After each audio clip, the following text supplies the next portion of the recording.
지금 시장이 좀 조정에 예. 들어갔다고 볼 수 있는 가장 큰 요인으로는 아무래도 금리 얘기를 좀 안 할 수는 없을 것 같고요. 그런 것 같습니다. 예. 미국을 비롯한 전 세계 금리가 지금 굉장히 빠르게 올라가고 있거든요. 네. 작년도에 중앙은행들이 돈을 많이 풀 때 미국의 10년 만기 국제 수익률 기준으로 해서 한 0.5% 정도가 굉장히 저점이었는데 네. 작년 말에 한 0.9, 또 이제 뭐 두 달치 안 되는 동안에 1.37%까지 올라갔으니까요. 굉장히 이제 가파르게 금리가 올라가고 있다 이렇게 말을 해도 될 것 같습니다. 예. 사실 그거 이외에 뭐 다른 요인은 그렇게 찾아보기는 쉽지 않은 것 같아요. 그러니까 예를 들어서 네. 뭐 연금의 뭐 수급 문제라든가 뭐 그런 것도 있긴 하지만 그건 이제 뭐 시장에 너무 많이 알려진 이슈다 보니까 또 그 올라가니까 파는 겁니다. 그렇죠. 예, 뭐 기계적으로 팔아야 되는 거라서요. 네, 그분 좀 하여튼 개미 투자자분들은 예. 굉장히 아쉬워하고 계시긴 하죠. 제 생각엔 네. 너무 좀 급하세요. 아, 그러니까 사실 지금 종합주가지수도 뭐 작년에 오른 거 생각하면은 예전엔 강세장에서도 종합주가지수가 한 20%씩 조정을 받고 그러고 또 올라갑니다. 그러니까 주식이란 게 우리가 뭐 주식들 있는 게 굉장히 단기 조정일지라도 굉장히 공포스럽고 이런 조정이 있는데 네. 작년 3월부터 거의 조정 없이 오르다 보니까 네. 사실 제가 느끼는 감으로는 조정다운 조정도 아닌데 네. 뭔가 투자자들이 작년에 급하게 올라가는 것에 좀 리듬이 좀 맞춰져 있다고 봐야 될까요? 맞아요. 그러니까 조금 조급함이 좀 느껴지는 것 같고요. 맞아요. 근데 아무튼 뭐 지금 작년에 그렇게 경기가 안 좋았음에도 불구하고 뭐 지금은 올해 경기가 좋아질 거라라는 거에 대해서 많은 사람들이 동의하고 또 그 전망이 굉장히 확실성이 높은 예측이라고 보지만 사실 백신이 작년 11월 이때부터 가시화가 됐거든요. 그렇죠. 그 전까지는 정말 경기에 대한 우려가 굉장히 컸는데도 주식은 아주 좋았단 말입니다. 그게 어떻게 보면 내가 경기는 잘 모르겠고 코로나도 잘 모르겠는데 중앙은행이 돈을 많이 풀 거라는 건 알아. 그리고 그런 저금리가 자산시장을 부양을 하다 보니 뭐 제 생각엔 아직까지 뭐 조정다운 조정을 우리가 겪지 않았다고 말씀을 드렸는데 아무튼 금리가 올라가는 거에 대해서 투자자들이 민감히 반응하는 건 좀 굉장히 당연한 일인 것 같아요. 금리가 이렇게 좀 가파르게 오르고 있는 요인에 대해서 그래도 한번 정리를 좀 하고 넘어가야겠죠. 네, 이제 금리는 일단 뭐 인플레이션이 생길 때 장기 금리가 올라가는데요. 그렇죠. 인플레이션은 물가가 올라가는 거 아닙니까? 근데 물가가 올라가는 거는 일반적으로 경기가 좋을 때 물가가 올라갑니다. 사람들이 물건에 대한 수요가 많아질 때 물건 가격의 총량이 물가가 올라가는 거니까 최근에 그 금리가 가파르게 올라가는 거는 어쨌든 선진국 중심으로 백신 접종이 늘어나면서 올해 경기가 좋아질 거다라는 기대가 투영이 되고 있는 게 중요한 한 축이고요. 특히나 이제 미국 금리가 올라가는 게 이제 글로벌 투자자들 관심사인데 작년 11월 미국 대선에서 이제 바이든 민주당이 집권을 하면서 올해는 사실 가만 놔둬도 기저효과에 따라서라도 물가가 올라가면서 금리가 올라갈 수 있는 환경인데 굉장히 강력한 경기 부양에 대한 그 정책들을 내놓고 있습니다. 뭐 1조 9천억 달러의 경기 부양안을 민주당이 냈죠. 이제 공화당이 기본적으로 반대를 하고 있지만은 상원까지 이제 민주당이 다수당이 됐기 때문에 굉장히 센 경기 부양책이 들어오는 게 하나가 있고 이거 끝나고 또 인프라 투자를 또 3조 달러 할 거란 얘기가 있으니까 전체적으로 백신 개발에 따라서 경기 회복에 대한 기대가 높아지는데 여기 경기 부양책이 뭔가 또 불을 붙이는 그런 형국이기 때문에 전체적으로 장기적으로 물가가 구조적으로 올라가는 인플레이션이 생길 거냐 말 거냐에 대해서는 논란이 많고 네. 아마도 그런 인플레는 잘 안 생길 거다. 글로벌 금융위기 이후 10년 동안에 안 생긴 인플레이션이 뭐 구조적으로 또 생길 리는 만무한데 그런 기대치는 낮은데 적어도 올해만 놓고 봤을 때는 물가가 좀 꽤 강하게 오를 수 있고 금리도 꽤 많이 오를 수 있다라는 게 지금 주식 투자하시는 분들이 마음 한켠에 가지고 있는 조금 우려감의 본질이라고 봅니다. 경기가 반등하고 기업이 실적이 좋아지고 그러는 건 사실 증시에 네. 상당히 긍정적인 요인인데 네. 그것 때문에 이제 증시가 조정을 받는다 보니까 사실 일반 투자자분들 잘 모르시는 분들은 좀 약간 좀 조금 역설로 들릴 그렇죠. 수가 있는데 제 생각에는 글로벌 금융위기 이후로 사이클이 바뀌어버렸어요. 이제 과거에는 일반적으로 금리가 떨어질 때, 금리가 떨어진다는 거는 인플레가 잘 안 생긴다는 얘기고 기업들이 투자를 안 한다는 얘기고 돈에 대한 수요가 떨어질 때 이제 금리가 떨어지니까 일반적으로 금리가 떨어질 때 주가도 같이 떨어지고요.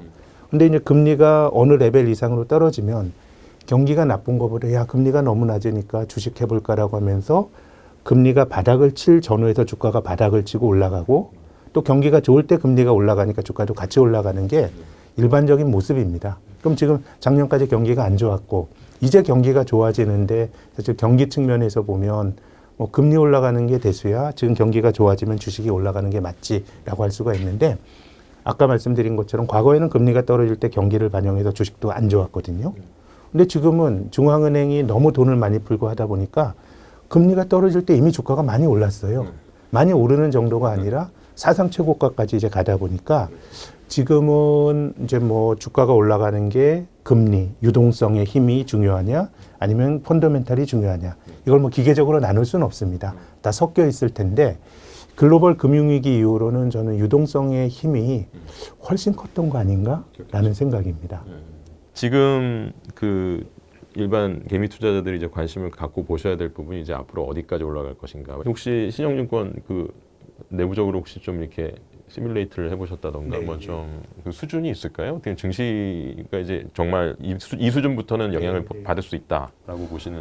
뭐 사실 이게 뭐 금융시장이 이렇게 뭐 금리에 대해서 어떤 레벨에 기계적으로 반응하진 않는데 그래도 뭐 저희 분석하는 입장에서는 어떤 개념적인 틀은 가지고 있어야 되니까 그렇죠.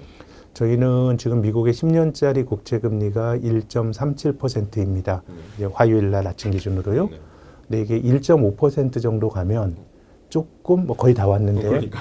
예, 조금 불안하게 시장이 해석할 여지가 있다고 보는데요. 1.5%의 기준이 한 두 가지 정도를 말씀드리고 싶은데 그 작년에 코로나 팬데믹이 나기 직전에 미국의 10년짜리 금리의 레벨이 한 1.5%였습니다. 연준이 금리를 막 낮추기 전에. 근데 이제 지금 그 이후에 주식은 많이 올랐고 작년에 경기 안 좋고 올해는 경기가 좋아질 게 확실시되지만 장기적으로 코로나로 인해서 성장 잠재력이 좀 후퇴했다라고 하는 평가를 내릴 수 있는데 금리가 이제 코로나 이전 수준까지 간다 그러면 조금 부담스럽게 느껴질 수 있는 그런 레벨이고요. 또 두 번째 측면에서는 최근에 금리가 너무 낮아가지고 이런 경우가 흔치는 않은데 이 미국 기업들이 주식을 샀을 때 주주들에게 돌려주는 배당 수익률보다 금리가 훨씬 낮았습니다. 근데 지금 미국 주가가 많이 올라가면서 미국의 배당 수익률이 한 1.4% 정도 되거든요. S&P 500 기준으로. 그러면 이제 1.5원조리 간다는 거는 배당 수익률보다도 금리가 조금 더 높아지는 그런 레벨이 될 수가 있기 때문에 1.5 정도 가게 되면 조금 금융시장이 반응하지 않을까라는 생각입니다. 그때 한 2013년도였던 것 같은데 네, 그 버냉키가 이제 그때 이제 텐트럼 길쭉 발작 이제 일어나면서 그때도 약간 이런 비슷한 현상이 벌어졌었는데 어떻게 보세요? 뭐 이렇게 텐트럼 발작 수준으로까지 제 생각에는 뭐 텐트럼도 결국 발작하다가 멈춰졌는데요. 맞아요. 근데 그런 류의 발작이 나올 가능성은 있다고 봅니다. 근데 지금 2013년의 사례를 말씀해 주셨는데 사실 금융위기 이후로 그것 말고도 사례가 굉장히 많습니다. 이게 다 경기가 좋아지고 인플레가 생기는 국면에서 나타났는데요. 2013년보다 먼저 금융시장이 발작했던 게 2011년입니다. 그때 유럽 재정위기가 있었나요? 그렇죠. 그때도 사람들이 지금 지나고 났더니 그때 인플레이션이 구조적으로 안 생기고 생기다 말았는데 우리가 지나고 나서 결과를 보면은 굉장히 이제 상황이 명확해 보이는데 그 국면에서는 많이 헷갈리거든요. 그래서 어떻게 보면 2008년도 가을에 리먼이 파산하고 2009년, 10년까지 경기가 안 좋다가 2011년부터 이제 경제가 정상화가 됐었습니다. 그때 실제로 유럽 중앙은행은 지나고 났더니 야, 그게 잘못된 판단을 내린 거다라고 하는 이제 사후적인 평가가 가능하지만 실제로 금리를 올리는 긴축까지 했습니다. 2011년에요. 그러면서 전체적으로 긴축 기조가 만들어지고 인플레가 생기고 금리가 올라가니까 취약했던 이제 남유럽 국가들이 재정 위기가 확 터졌던 게 2011년이고요. 2013년은 이제 버냉키가 이제 굉장히 조심스럽게 얘기를 한 겁니다. 미국이 양적 완화를 하다가 우리가 상황 봐서 뭐 금리 올리겠다는 얘기도 아니고요. 아, 양적 완화를 축소할 수도 있어라 그러니까 금융시장이 발작을 하면서 금리도 올라가고 또 이제 미국 금리가 올라갈 때 또 나타나는 또 한국과 같은 다른 나라 입장에서의 부작용은 지금처럼 미국 주도로 경기가 좋아지고 미국 금리가 많이 올라가면 달러가 강해지게 되겠죠. 미국 돈의 가치 금리가 올라가면 달러가 강해지다 보면 뭔가 이제 미국 밖에 쪽에서 외국인이 주식을 팔고 이런 일이 발생하는데 2013년에 그런 일이 있었습니다. 또 2015년을 복귀해 보면 이제 2013년에 버냉키가 내가 테이퍼링 할까 말까 오늘 때니까 금융시장이 발작을 하니까 아 이제 또 말을 걷어들였죠. 그러다가 실제로는 테이퍼링 시작한 게 2014년 10월부터 테이퍼링을 했고요. 이제 2015년이 들어가니까 이때부터는 이제 테이퍼링 끝나고 미국이 이제 좀 금리를 올리는 진정한 의미에서 긴축을 할 거다라는 게 금융시장의 화두가 됐었거든요. 그때 이제 늘 말씀드린 것처럼 미국이 돈줄을 조이게 되면 미국 밖의 나라들이 그 평탄했던 적이 없는데 그때 터진 게 위안화, 중국이었죠. 중국, 예, 맞아요. 중국이 막 어려움을 겪으면서 신흥국이 위기를 겪었고요. 또 2018년도 있었습니다. 이때는 저는 올해 정책 측면에서는 2018년의 케이스를 좀 잘 연구할 필요가 있다고 생각하는데요. 앞서서 제가 가만 놔둬도 올해는 인플레이션이 생길 수 있는데 미국 바이든 행정부가 경기 부양책을 세게 하게 되면 여기 또 과열이 굉장히 강하게 올 수도 있다고 저는 생각을 하는데요. 2018년의 인플레이션은 저는 트럼프가 불을 질렀다고 봅니다. 근데 미국 경제는 2017년부터 좋았거든요. 근데 2017년 말에 트럼프 대통령이 대규모 감세를 했습니다. 경기가 좋은데 감세를 해주니까 2018년에 아주 과열이 생긴 거예요. 그래서 미국의 장기 금리가 3%가 넘어가면서 금융시장이 어려움을 겪었는데 세금 깎아주는 거는 정치적 우파의 선택이죠, 그렇죠? 기본적으로 정부가 많이 개입하는 것보다는 감세해서 민간이 알아서 하는 게 좋다는 게 우파의 생각이고 바이든과 같은 민주당처럼 경제에 개입을 해야 된다라고 하는 뭐 좌파라기보다는 뭐 리버럴 이렇게 말하고 싶은데 이분들은 경제에 개입을 많이 하고 싶어 하죠. 시장이 완전하지 않으니까 가능하면 정부가 시장의 불안정함을 정부의 개입으로 완화시켜야 된다라는 게 민주당이 가지고 있는 전통적 철학인데 저는 투자하는 입장에서 보면 올해는 그 경기 부양에 대해서 너무 과욕을 안 부리는 게 굉장히 중요하다고 봅니다. 미국 정부가? 그렇죠. 아니면, 2017년은 정치적인 우파가 한 과욕이 네. 인플레이션을 부르고 금리 상승과 2018년에 주가 조정으로 귀결됐다 그러면 올해는 좀 개입주의자들이 과도하게 그 부양책을 하게 되면 물가가 진짜 많이 올라갈 수도 있다고 봐요. 그렇게 생각하는 이유가 기저효과만 보더라도 작년보다 올해 물가가 올라갈 개연성이 되게 많거든요. 높죠. 근데 미국에서 보복 소비가 굉장히 세게 나타날 개연성이 있습니다. 사람들이 그 소득에서 쓰고 남은 게 저축이거든요. 근데 미국 사람들이 2016년 이후로 한 5년 정도 보면 한 1조 1천억 달러에서 1조 4천억 달러 정도를 저축을 합니다. 소득에서 쓰고 남은 게 그렇게 되는데 코로나 팬데믹이 있었던 작년도의 가계저축 금액이 3조 5천억 달러입니다. 그렇죠. 딴 때보다 2배 이상. 지원금 있어요. 막 예. 들어가고 막 그랬던 거잖아요. 근데 이제 우리가 상식적으로 생각해 보면 좀 이해가 안 됩니다. 미국이 코로나 이후로 없어진 일자리가 1,000만 개인데. 근데 어떻게 저축을 많이 해 생각할 수도 있지만 작년에 미국 고용에서 매우 흥미로운 지표가 최근에 코로나 이전까지 미국이 거의 완전 고용까지 갔는데도요. 미국의 임금이 안 올랐습니다. 임금 상승이 정체가 됐는데 뭐 그 현상에 대한 해석이 이제 뭐 아마존이나 구글이나 새로운 식의 노동이 나오는데 거기에 맞는 어떤 교육에서 인재들을 배출하지 못하고 하면서 뭔가 이제 임금이 안 오른다 뭐 이런 해석들이 많았었어요. 근데 작년도에요. 노동자들 임금이 평균 보통이 한 3%를 못 넘으면 작년에 7%까지 임금 상승률이 높아졌습니다. 그 일자리가 코로나로 1,000만 개가 없어졌는데 임금이 오른다는 거는 작년에 뭐 어떤 고용주가 뭐 월급을 올려줬겠어요. 없어진 일자리의 대부분이 저임금이에요. 최저임금. 그러니까 저임금 받는 사람들이 빠져나가니까 전체 평균치가 높아지는 거죠. 예. 그러면 이제 작년에 1,000만 명의 실업자는 거의 다 저임이라고 봐도 무방한데 미국은 실업수당을 굉장히 후하게 줘서요. 그렇죠. 저임금은 실업수당 받는 게 오히려 더 낫답니다. 맞아요. 그리고 또 몇 번 또 수표 끊어가지고 전국민 재난지원금 줬잖아요. 예. 그러니까 실제로 실업으로 인해서 소득이 줄어든 것보다 오히려 가계소득은 안 줄었는데 코로나 때문에 움직이지 못하고 하다 보니까 저축이 는 거거든요. 그래서 올해 백신이 좀 성공적으로 접종이 되고 하게 되면 미국이 굉장히 폭발적인 보복 소비가 나올 수가 있거든요. 그런 환경인데 바이든 행정부가 경기 부양까지 더 세게 한다 그러면 제 생각에는 인플레이션이 굉장히 세게 올 수도 있어서 어떻게 보면 이제 정치적 색깔은 트럼프와 바이든 행정부가 전혀 다르지만 정권의 과욕이 인플레이션과 채권 시장을 불안하게 만들 수 있다는 점에서 2018년의 사례들도 한번 복귀할 필요가 있는 것 같고 그래서 전 투자자 입장에서는 상원을 민주당이 다 가져간 게 뭐 우리가 이제 경제 정책의 측면에서 본다 그러면 사실 뭐 되는 것도 없고 안 되는 것도 없는 것보다는 뭔가 이제 일관되게 가는 게 좋은데 투자자 입장에서는 오히려 정권의 그 과욕이 뭔가 정책을 통해서 관철이 되면서 인플레를 불러올 수 있기 때문에 조금은 리스크가 생겼다고 저는 생각하는 쪽입니다. 근데 이제 그 그래프 한번 보시면은 그 기간이 되게 짧아요. 짧아요. 네, 네. 그렇게 생각보다 이렇게 길지가 않습니다. 네. 그래서 뭐 이렇게 너무 그렇게 또 두려워하실 필요는 또 없을 수도 그러니까 있겠다 생각이 들기도 그게 하고. 지금 저금리를 만든 게 중앙은행이거든요. 네.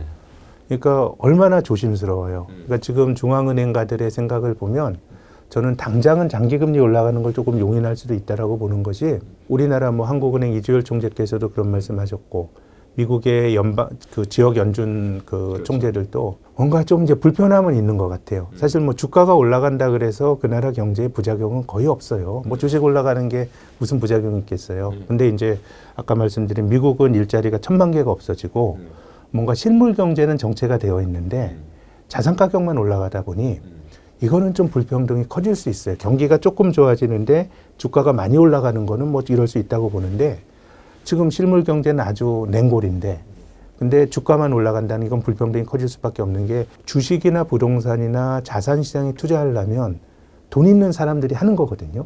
물론 주식은 소액 가지고 할 수도 있지만 소액이라도 있는 사람들이 하는 겁니다. 미국이 주식 투자 좋아하는 국민들이잖아요. 주식 투자 안 하는 사람이 훨씬 많아요. 뭐 401k나 이 퇴직연금까지 연결된 걸 하더라도. 그러니까 중앙은행가들 입장에서 보면 야, 이게 주가가 너무 올라가는 거에 대한 불편함이 있기 때문에 제 생각에는 장기금리가 어느 정도 올라가더라도 그걸 뭐 진화하기 위해서 굳이 나서진 않을 것 같은데 근데 글로벌 금융위기 이후에 큰 판은요. 금리가 제대로 올라가면 경제가 그냥 리셋이 되는 구조로 간 거예요. 뭐 한국만 하더라도 지금 가계부채가 너무 늘어났잖아요. 지금 금리가 낮아서 그렇지 여기서 금리가 더 올라가게 되면 가계 쪽에 문제가 생기고 선진국의 많은 나라들은 그 정부 부채가 많이 늘어났거든요. 이자율이 높아지면 국민들에게 세금 받아가지고 돈 빌려준 사람들 이자 주면서 재정을 소진을 해야 됩니다. 그래서 지금과 비슷한 일이 2차 대전 직후에도 있었거든요. 이제 전쟁을 치르다 보니까 미국의 정부의 부채가 굉장히 많이 쌓였겠죠. 그렇죠. 그러다 보니까 2차 대전 이후 한 적어도 1960년대 중반까지 실질 경제 펀더멘탈보다 금리를 굉장히 낮게 유지하는 우리가 지금 뭐 얘기하는 뭐 YCC라고 하는 일드 커브 컨트롤이라고 하는 우리나라 한국 전쟁이 있을 때 벌써 70년 전에 미국 연방준비제도가 금리 못 올라가게 그런 정책을 썼거든요. 그래서 지금은 뭐 순환적으로 금리가 올라갈 수는 있어도 금리가 구조적으로 올라가게 되면 금융위기 이후 만들어진 이 취약한 성이 그 부서질 수가 있기 때문에 저는 뭐 올해 금리가 올라가면 작년에 주가가 조정 없이 올랐기 때문에 뭐 주식이 우리가 깜짝 놀랄 정도로 조정받을 수 있다고 보는데 그 자체가 판을 깰 것 같진 않아요. 우리가 그걸 봤던 게 2018년에 연준의 긴축과 트럼프의 감세라고 하는 과욕이 인플레를 불렀는데 2019년 되니까 연방준비제도가 뭘 했나요? 보험용 금리 인하라고 예, 인슐런스 컷을 했어요. 보통 금리는 경기가 과열일 때, 경기가 나쁠 때 하는 건데, 그러니까 저는 이 구조 자체가 바뀌진 않을 것 같아요. 그래서 뭐 우리가 금리가 어디까지 오를지도 미지수고, 거기에 또 주식이 얼마나 조정을 받을지도 우리가 알 수는 없죠. 근데 이제 그런 조정이 뭐 저는 나올 수도 있다고 생각하는데, 그 조정이 있다고 하더라도 이것이 마찰적인 조정이지, 기존의 금융시장을 흔들었던 판이나 이런 게 바뀔 것 같지는 않고요. 그래서 저는 아까 뭐 10년짜리 금리가 1.75%로 보는 글로벌 IB겠다고 말씀드렸는데 뭐 한 2%, 1.1% 중후반 가게 되면 또 연방준비제도가 나설 것 같아요. 우리 뭐 레스트 리조트를 믿어봐야죠. 뭐. 그럼 왜냐하면 이미 뭐 12년째 이렇게 온 거예요. 조건 실건 간에. 근데 여기서 이게 바뀔 수는 없기 때문에 그러면 연방준비제도가 그렇게 하겠죠. 지금 이제 사람들이 장기금리는 올라가지만 중앙은행이 컨트롤하는 단기금리를 뭐 지금 긴축할 리는 없는데 근데 이렇게 장기금리가 올라가면 사람들이 이런 기대를 가질 수 있어요.